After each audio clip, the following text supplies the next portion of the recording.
Hey guys, most welcome to my YouTube channel, and I'm really glad today I have brought you a really amazing topic which is about tuberculosis.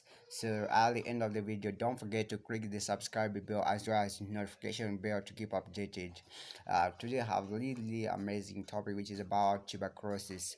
So you're going to enjoy it, and it's going to be life changing to some of you. Maybe they are struggling with the tuberculosis. So let's get started. What's tuberculosis? Tuberculosis is an airborne disease which is transmitted via the air droplets from one person to another, or sometimes it can be transmitted via the animals. Maybe if you eat an infected animal which is having tuberculosis, means you're also going to get it. So tuberculosis is an opportunistic disease which only attack a human being when maybe the chance is given to it. So let's see dig much about tuberculosis. Let's go in details. So when we're talking about tuberculosis and its clinical signs, and if you are not some of the clinical signs, you have to visit the hospital, so I have to help you in the right time, because most of the people, what happen when the tuberculosis has started developing in the body, they tend to relax, and the disease keep on developing to the point that when they go to the hospital, it's really severe to the point that it's irreversible. Sometimes it can be, but it will bring a lot of health problems. So let's talk about it. So tuberculosis, for example, is mostly common in people who are having tuberculosis. Most of the time, they are suspected to have also HIV and AIDS, just because the HIV, what does to the body of the human being, once the tuberculosis has attacked the human being, is going to suppress the immune system, or the immune system is going to be suppressed, it's going to be low, as a result giving the chance to do tuberculosis, because tuberculosis, when the immune system is really strong, it's really hard for it to attack a human being. So even if you maybe you have to look at the it's not only, maybe if we look at maybe HIV, people who are struggling with HIV are the one who maybe response to have maybe a tuberculosis. No, it's not always. Sometimes even you, maybe you might be experiencing some of the different infection which suppress the immune system, which is going to give a chance to tuberculosis. So you have to understand these criteria, that if maybe you are in touch of with such of things, it's really going to trigger your body system. So these people who are having HIV, they're really critical to the tuberculosis. And if maybe a person is found to have tuberculosis, they always recommend to say that we have also to uh, go through the medical history of his HIV. Maybe is he taking his own medication of HIV? We have to understand all of those angles, because those are some of the uh, points whereby tuberculosis can come in. So you know why most of the people they tend to have it? It's because some they don't even know how is transmitted from one person to another, and how they can prevent it. So let's look at how can you prevent tuberculosis. Um, as we earlier say, tuberculosis and air is can be only transmitted by air droplets. So, for example, person is coughing, sneezing. If they don't cover the mouth, they don't close their nose when they're sneezing. They don't use maybe a handkerchief when they're sneezing.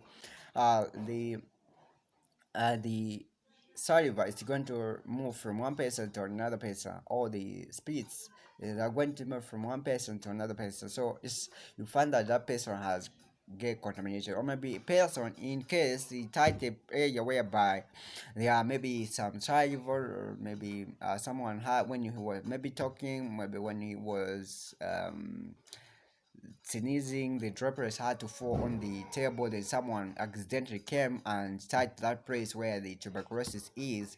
Then a person is going to have tuberculosis. So you understand what it is.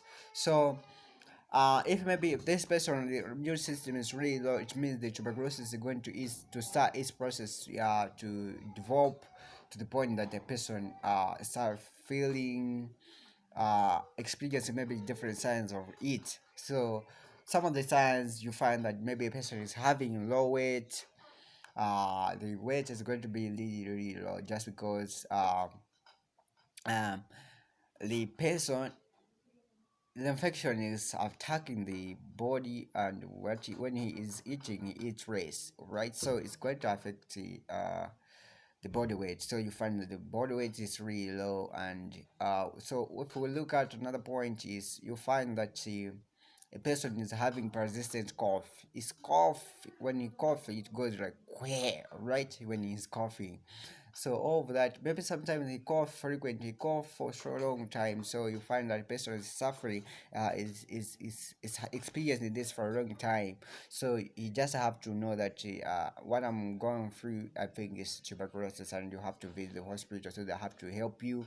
And it's most common if maybe you are a person who is also exposed to smoking. It's really dangerous, because you know you are like stimulating the cough. It's like you are inducing the coughing. So you find that you are struggling with all these things, which is going to make you keep on struggling and struggling, which is not important at all.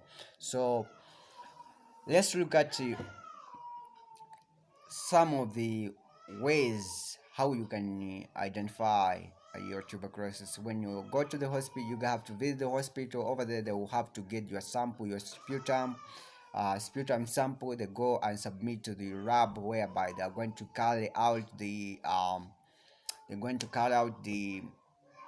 investigation to identify, or they going, if at all they want to capture your sputum, they have to capture, and they go to microscope, they check if maybe the bacteria that are there, um, so that they know how best they can help you. And if at all you are found with the tuberculosis, means you'll be given maybe rifampicin medication for treatment, plasmide, isoniazid. All of those are really very important for treating tuberculosis. So you find that you start taking them up to, and you go to the hospital again to go and assess your health status, how you are you making a progress, are you still maybe at one point. So all of those are going to help you to live a healthy life.